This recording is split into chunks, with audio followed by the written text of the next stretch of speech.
All right, listen up. Cardi B just released her brand new album, Am I the Drama, yesterday, and fans had been waiting a long time for this moment. Her debut album came out 7 years ago, so this drop felt like a huge event for her supporters. The project is packed too. It comes with 23 tracks and some really big-name collaborations. We're talking about Summer Walker, Selena Gomez, Kaani, Lizzo, and even Janet Jackson. With names like that, people already expected the album to be huge. But what shocked everyone is that it went platinum in less than 24 hours of being released. Now, before you think that sounds like a dream scenario, not everyone is happy about it. The fact that the album got certified platinum the exact same day it dropped has rubbed a lot of people the wrong way. Usually it takes weeks, sometimes months, and in plenty of cases, even years for an album to reach that kind of milestone, not just a few hours. So naturally, people started asking, how exactly did this happen? The answer comes down to just 2 songs, WAP and Up. Cardi decided to include both of these massive hits on her new album. WAP, which came out in 2020, is already certified 9 times platinum. Up, released in 2021, is sitting at 5 times platinum. And both of these tracks managed to hit the #1 spot on the Billboard Hot 100. So when you add them to a brand new album, all of the sales and streams they've already accumulated get added too, which gives the album an instant platinum boost right out of the gate. And this is exactly where opinions are divided. On one hand, some fans are cheering her on, saying things like, "Yes, ma'am, you did your big one." They see it as a win and a smart move. But on the other hand, critics are calling it shady, even going as far as labeling it a cheap tactic to inflate the album's success and make it look bigger than it really is. Cardi actually responded to this whole debate months ago on Twitter, back in June. She explained that WAP and Up are the 2 biggest songs of her career, and her fans had been asking her to put them on the album for years. She said people are constantly searching for them, so she wanted to give those songs a proper home on the project. She also reminded everyone that these tracks don't count toward her first week sales numbers anyway, so people really shouldn't be upset about the situation. Now here's the thing. Some people are calling Cardi's decision a smart business move, while others see it as a little desperate. What makes this whole situation even more interesting is that Cardi is now standing next to Lady Gaga as one of the very few artists who already have a 2025 album certified platinum. That's a huge accomplishment, but that's not the only reason her album is being talked about everywhere. The reactions to the music itself are mixed. Some fans are really enjoying it, while others are saying the project feels outdated. They point out that her recent singles, like Outside and Imaginary Players, didn't make the kind of impact they were expecting on the charts. Sure, Outside managed to climb to #10 on the Billboard Hot 100, but people were anticipating a #1 hit, not just top 10. And because of that, some listeners are starting to ask a tough question. Does Cardi still have the same spark? She used to, but the biggest reason everyone's buzzing about this album has nothing to do with sales or sound. It's the drama that came with it. Cardi took direct aim at Beia on a track called Pretty and Petty. And let me tell you, she did not hold back. She went all in on that song, and honestly, she ate Beia up. For those who aren't familiar with their history, let me break it down. Cardi B and Beia have had ongoing beef for a while now. It started when Beia accused Cardi of stealing her style, the way she dresses, her swag, even the way she creates music. Beia felt like Cardi was copying her entire vibe. She even went on Twitter to call Cardi out. Cardi quickly denied it, saying she doesn't even think about her. Things escalated when Beia tried to expose Cardi by claiming she was cheating on Offset. From that point forward, the tension between them turned into a full-blown rivalry. Beia even dropped a diss track aimed at Cardi, and interestingly, Cardi stayed quiet and didn't respond, until now. On Pretty and Petty, Cardi finally fired back. And on The Breakfast Club, she explained why she decided to break her silence. According to Cardi, Beia crossed a line when she mentioned Cardi's kids in her diss, and that's when Cardi felt like she had no choice but to respond. Take a look. You said in the song, you waited, you told her you were going to do it on your terms when you were ready. You do the song, you drop it.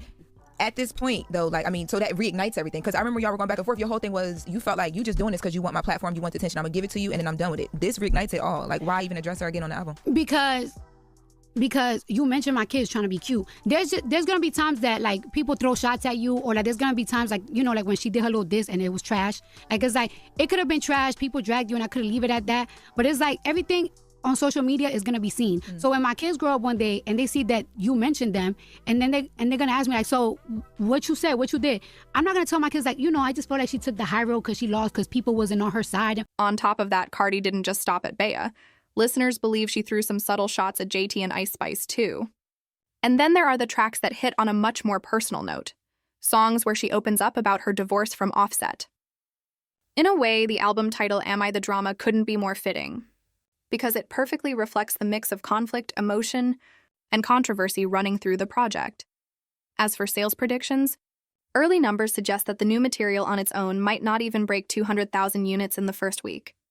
But of course, we'll have to wait for the official results to see how each of the songs performs once the dust settles. Now, let's be real.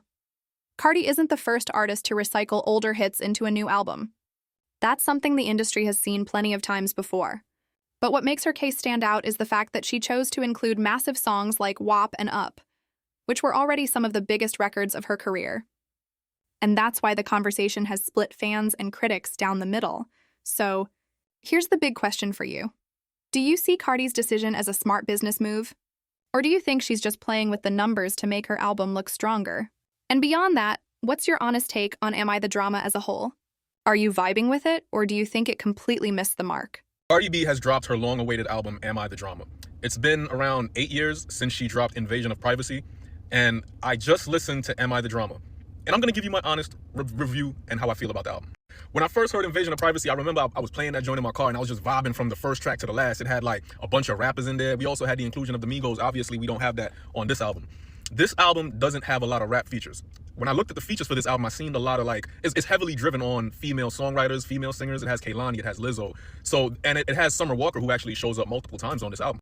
For the most part, Cardi soloed this album herself, which was surprising to see, but it was amazing because I think she did an amazing job on this album. Even with the features and the female songwriters that's featured on this album is hard. Cardi went off on this album. This is Cardi's testament to her pain and everything that she's been through throughout the years. You definitely have a lot of, conversations, that she's having towards her baby father, Offset. So you're definitely going to hear her saying things about that. But for the most part, this is a rap album.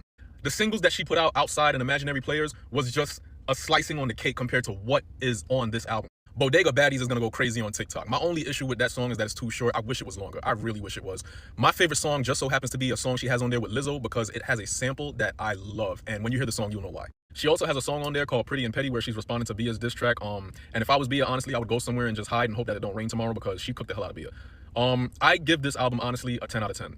This album did something for me that only certain albums can do. And it left me with a bunch of different emotions from everything that Cardi was discussing, and the delivery and how she put it out. It was just crazy. It's like amazing to listen to and it was amazing to hear. I didn't know what I expected from this album, but it gave me everything that I wanted from this album.